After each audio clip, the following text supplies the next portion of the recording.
24 live में आपका स्वागत है। रोहतक पीजीआई में कोरोना वैक्सीन का ह्यूमन ट्रायल। रोहतक यहां के पीजीआई अस्पताल में कोरोना वायरस की वैक्सीन का परीक्षण आरंभ हो गया है। यह परीक्षण 3 लोगों पर किया गया है।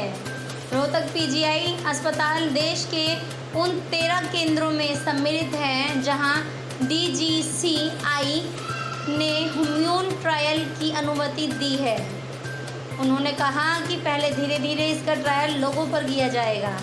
डॉक्टर सविता ने कहा कि इस दवा का रिजल्ट आने में 1 साल तक का समय लग सकता है।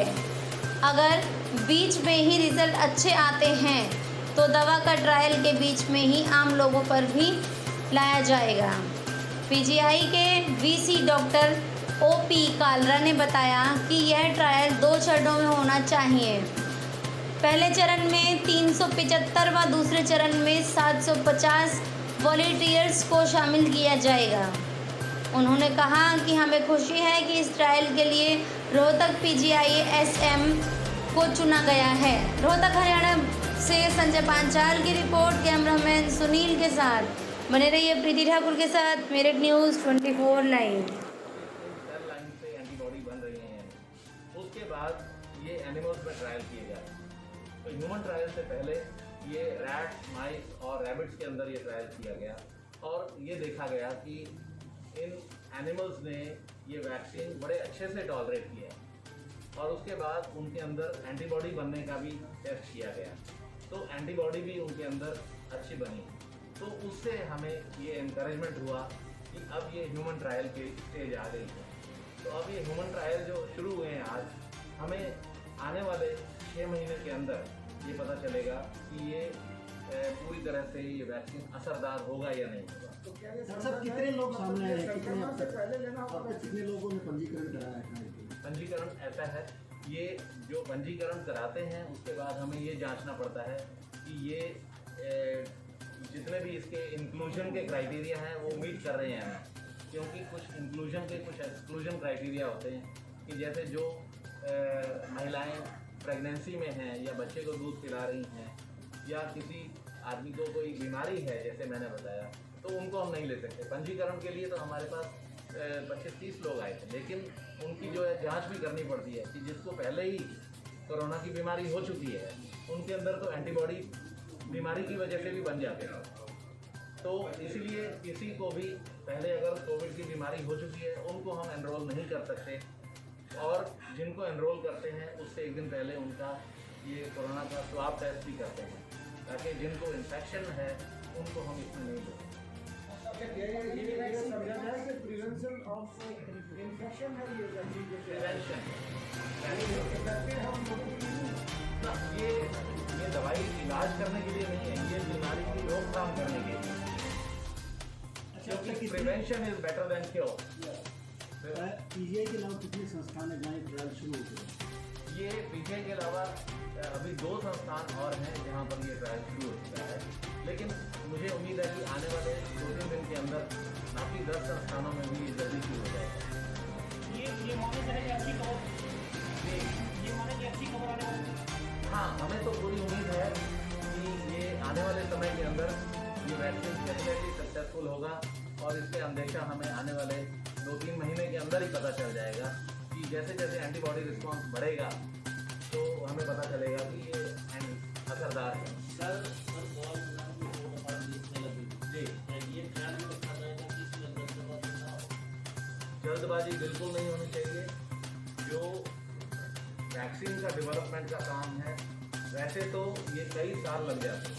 जो पुराने वैक्सीन बनाए गए हैं उनको बनाने में कईयों को 10 साल, 12 साल, 15 साल का समय भी लगा है, लेकिन क्योंकि ये पूरी दुनिया के अंदर लाखों लोग इस बीमारी से ग्रसित हो चुके हैं और संख्या अब 1 करोड़ से भी ऊपर हो चुकी है, आपको पता है, पूरी दुनिया के अंदर, तो हम उतने लंबे समय का भी इंतजार नहीं कर सकते।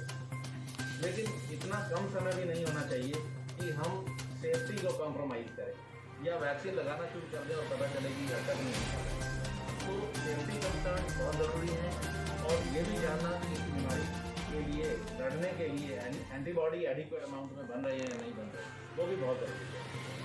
तो लेकिन मुझे लगता है कि 6 से 7 महीने इसके पहले ये वैक्सीन इससे पहले तैयार नहीं होगा, उतना तो समय लगेगा।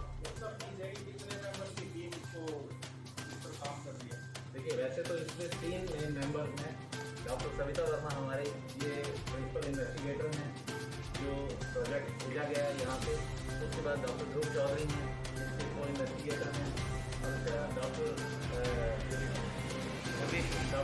वर्मा कम्युनिटी मेडिसिन डिपार्टमेंट के ये भी उनके साथ को इन्वेस्टिगेटर हैं और रमेश वर्मा। तो ये 3 लोग हैं जो इस प्रोजेक्ट के साथ मेनली जुड़े हुए हैं।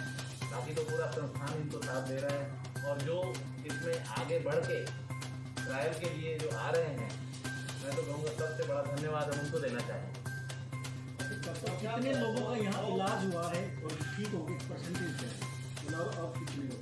हमारे यहाँ टोटल इलाज करीब 900-950 हो चुका होगा। 960 क्या? हाँ, 950 के 960 लोगों का इलाज हो चुका है। और टोटल हमारे यहाँ इसमें से करीब 51 या 52 पेशेंट्स की डेथ हुई है।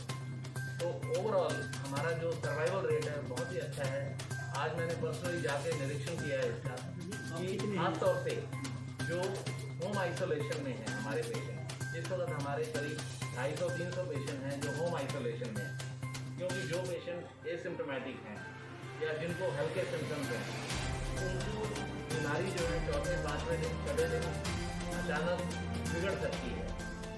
अगर हम किसी को आज होम आइसोलेशन में भेज रहे हैं, इसका मतलब ये नहीं है कि वो बिल्कुल ठीक है और आने वाले 2 हफ्ते के अंदर बिल्कुल ठीक रहेगा। जिसको हम होम आइसोलेशन में भेज रहे हैं, हमें उसके लिए और ज़्यादा चौकन्ना होने की ज़रूरत है। आम अस्पतालों के अंदर ये देखा गया है कि जो डिस्ट्रिक्ट हॉस्पिटल की टीम्स हैं वो उनको कांटेक्ट करती हैं, लेकिन हमने यहाँ पर एक एडिशनल सेफ्टी का इंतज़ाम भी किया है कि जितने भी पेशेंट हमारे यहाँ डायग्नोस होते हैं और हम उनको होम आइसोलेशन में भेज रहे हैं, उनके लिए हमने 4 डॉक्टर की टीम लगा रखी है। वो 4 डॉक्टर जो है मोबाइल फ़ोन के ज़रिए उनको दिन रात कांटेक्ट करते रहते हैं। मिनिमम दिन में 1 बार हर एक पेशेंट को टेलीफोन किया जाता है, और जो भी उनको सिम्टम्स हैं वो सारे पता किए जाते हैं। और कहीं पर भी हमें अर्ली वार्निंग सिग्नल अगर मिलते हैं तो उनको एकदम से बताया जाता है कि वो अस्पताल में आएँ, और जहाँ तक हो सकता है हम यहाँ से एम्बुलेंस भेजते हैं और उनको तुरंत बुला करके भर्ती कर देते हैं। हॉस्पिटलाइज कितनी है, कितनी आईसीयू में, कितने? इस समय हमारे पास करीब 90 पेशेंट के करीब हॉस्पिटलाइज हैं, और ज़्यादातर पेशेंट जो है वो डिस्चार्ज हो चुके हैं। वेंटिलेटर पे आज कितने हैं? 2 पेशेंट आज वेंटिलेटर